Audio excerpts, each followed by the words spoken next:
Bonjour à tous et à toutes, salam alaikum wa rahmatullahi wa barakatuh, j'espère que vous allez tous bien.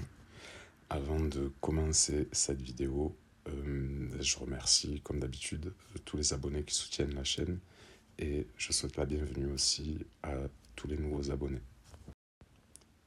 Donc avant propos, je tiens à dire que je ne fais pas de voyance ou autre.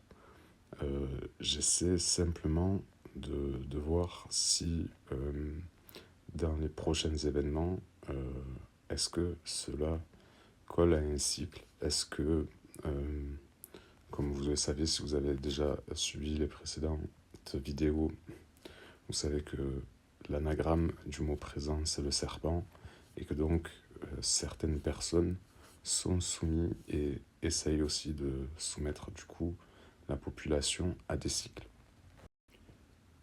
Donc j'ai là sous les yeux la couverture de The Economist 2025.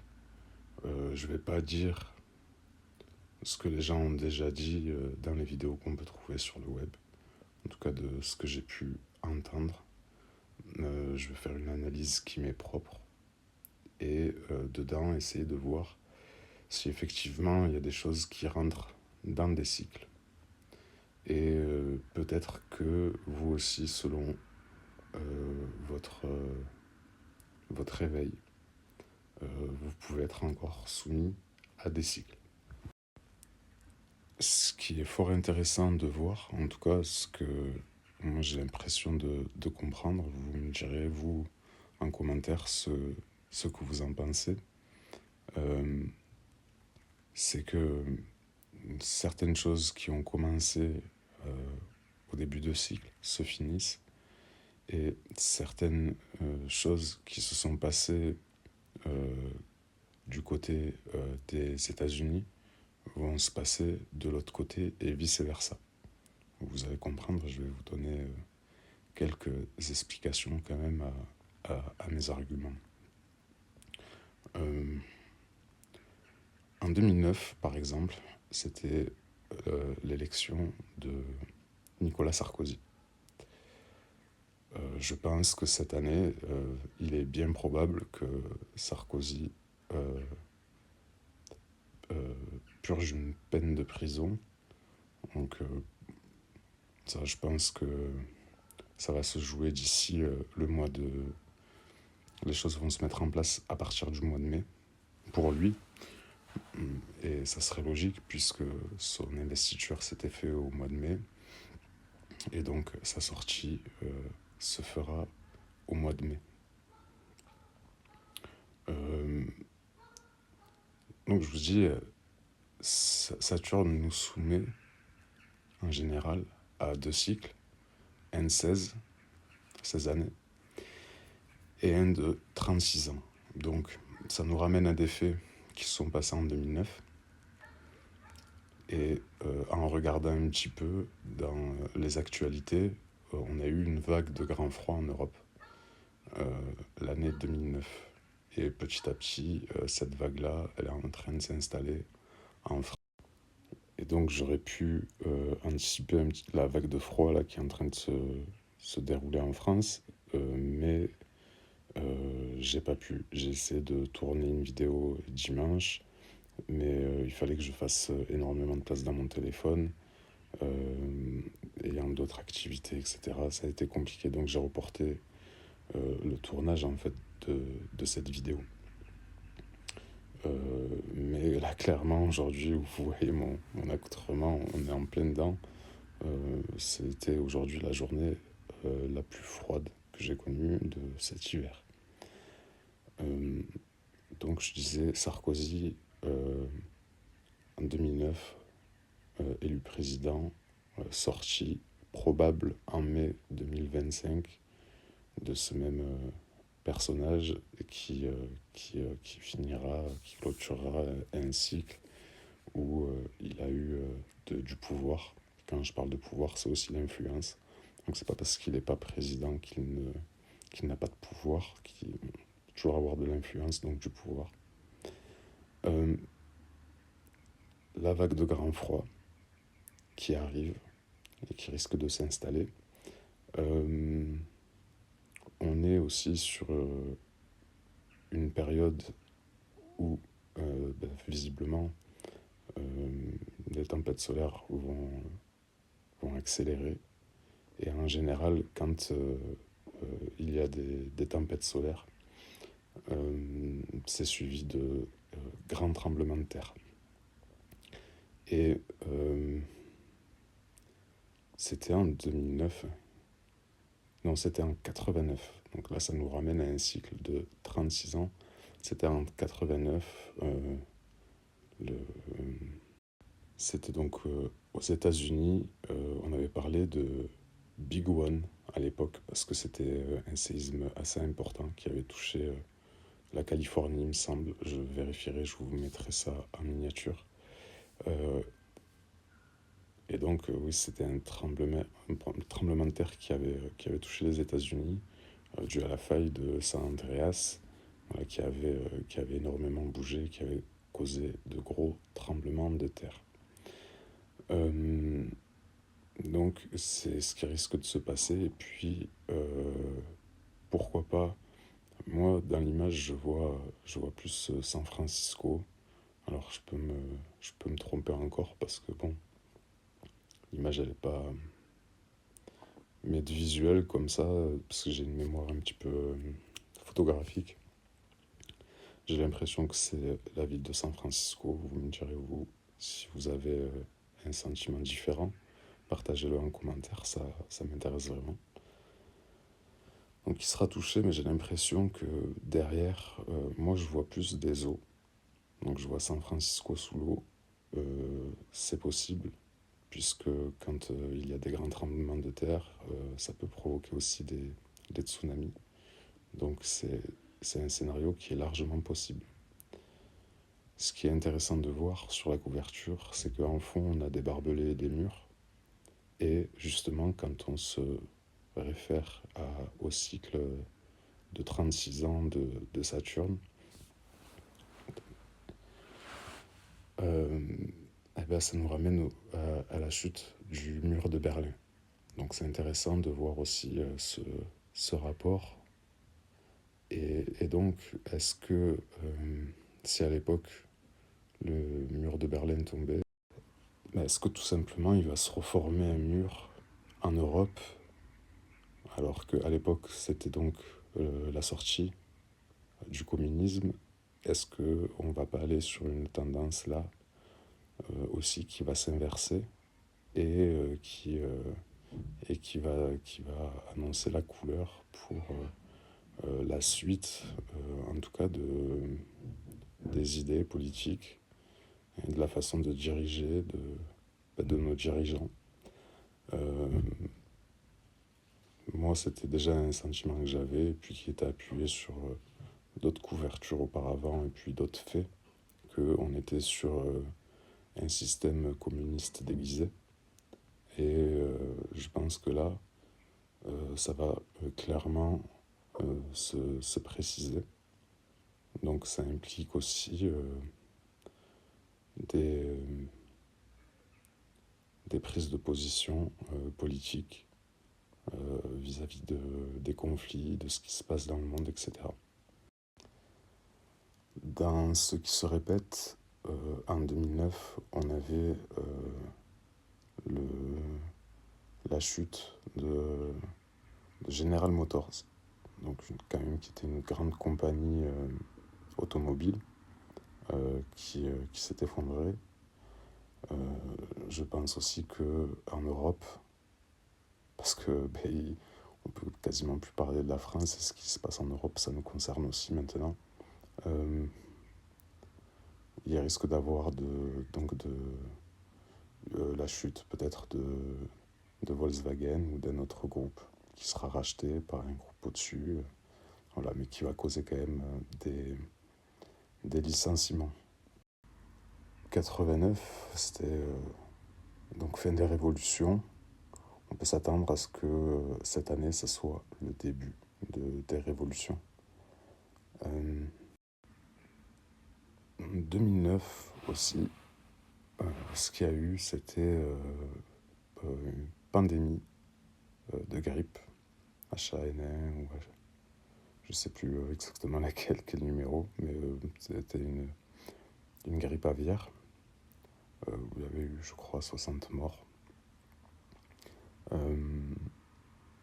Donc on risque aussi ici de rentrer en pandémie d'ici le mois de mai ou le mois d'avril plutôt. Parce qu'en 2009 ça avait commencé au mois d'avril. Je regarderai, je vous mettrai une miniature pour confirmer. On sait que voilà, l'économie était vacillante. C'est en 2009 encore, cette année-là. 89, c'était la fin d'un règne en Syrie. Là, ça va être le début d'un nouveau règne en Syrie, d'un nouveau président qui va diriger. Vous regarderez aussi, hein, je, je fais cette vidéo de tête. J'essaie de me rappeler un maximum de choses. Dans les bonnes nouvelles, parce que quand même, il y en a à travers ça. L'arrêt des frappes à Gaza, ça c'était en 89. J'espère que la tendance, elle s'inversera pas. En 2009, on a eu un gros incendie. Là, c'était en Australie.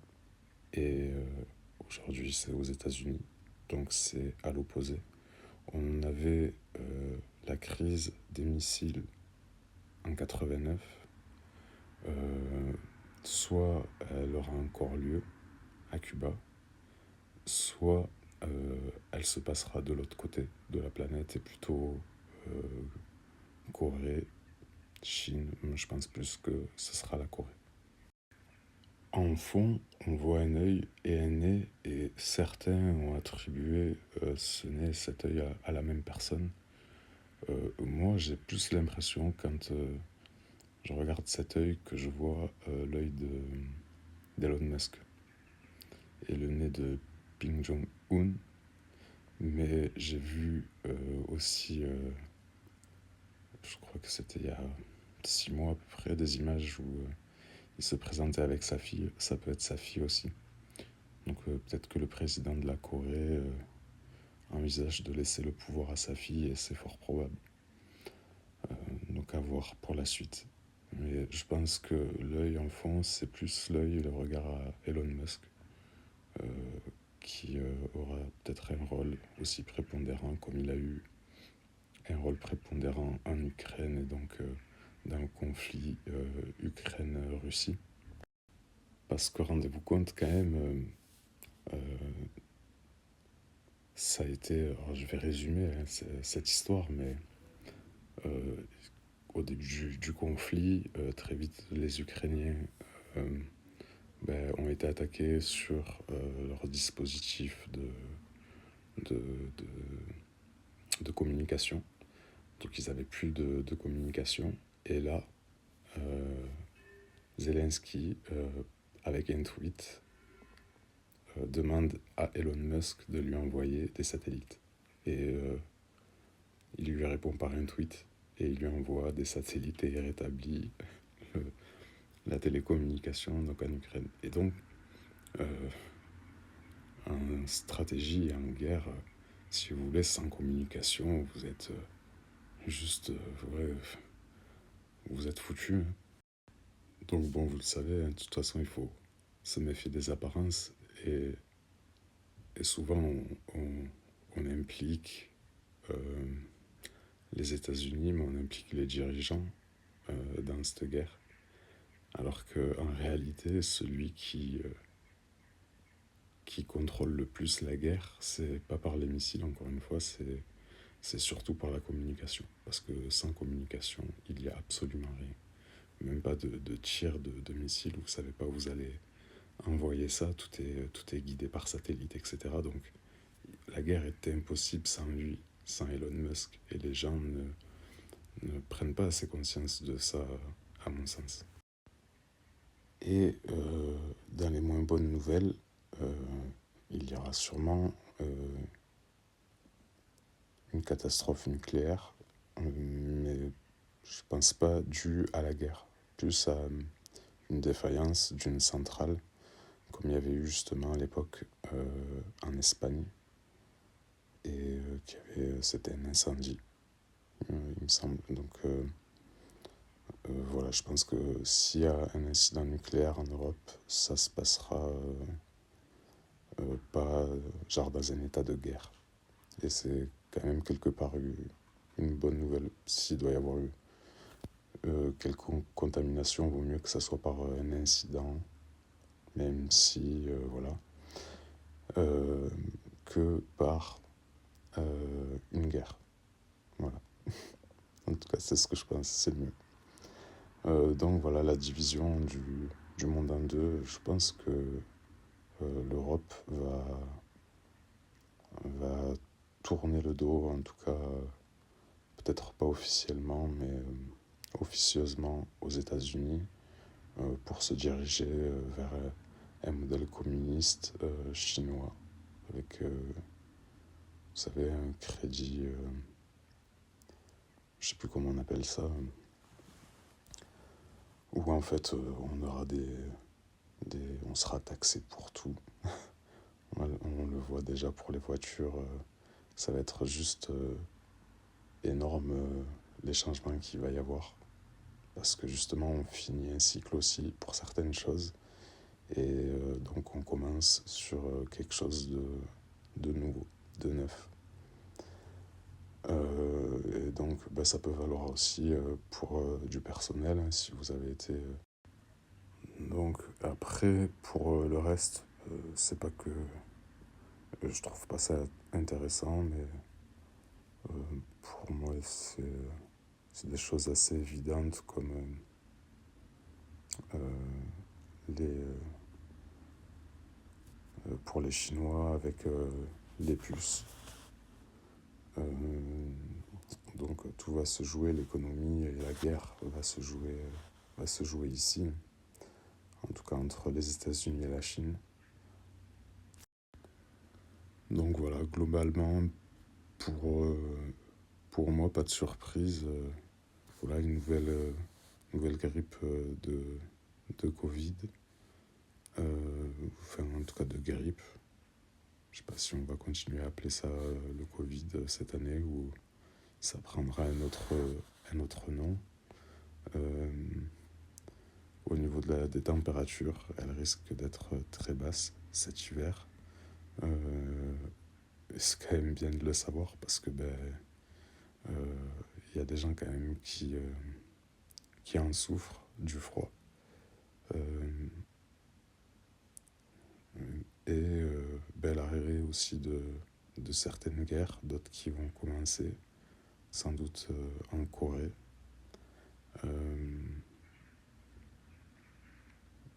La, L'adieu à Sarkozy, je pense on pourra être content, même si c'est minime, de voir que la justice elle a fait son travail, même si ça a pris du temps. Voilà, je pense surtout aussi là, ce qui est important, c'est la position politique que l'Europe va prendre et les décisions qu'elle va prendre géopolitiques et que on va se remurer donc dans quelque chose de nationaliste. Ça annonce voilà, la prochaine couleur aussi des tendances électorales en Europe qui seront plutôt axées, selon moi, hein, toujours, mais droite, voire même extrême droite. Voilà. Donc voilà, c'est tout pour aujourd'hui. Je vous remercie d'avoir suivi la vidéo euh, jusqu'ici. N'oubliez pas de liker, ça aide au partage, au référencement, donc au partage. Donc peut-être que certains sont contre le fait de quémander. Moi, c'est juste une incitation à faire preuve de civisme et de partager, de jouer un petit rôle et de partager, de liker s'il vous plaît les vidéos pour que vous savez surtout l'essentiel du message puisse au moins être écouté, même si il va pas convaincre tout le monde, mais voilà, qui vaut vraiment la peine, encore une fois, d'être écouté. N'oubliez pas aussi que j'ai créé un canal Discord pour parler, tout simplement, échanger sur des sujets qui vous plaira.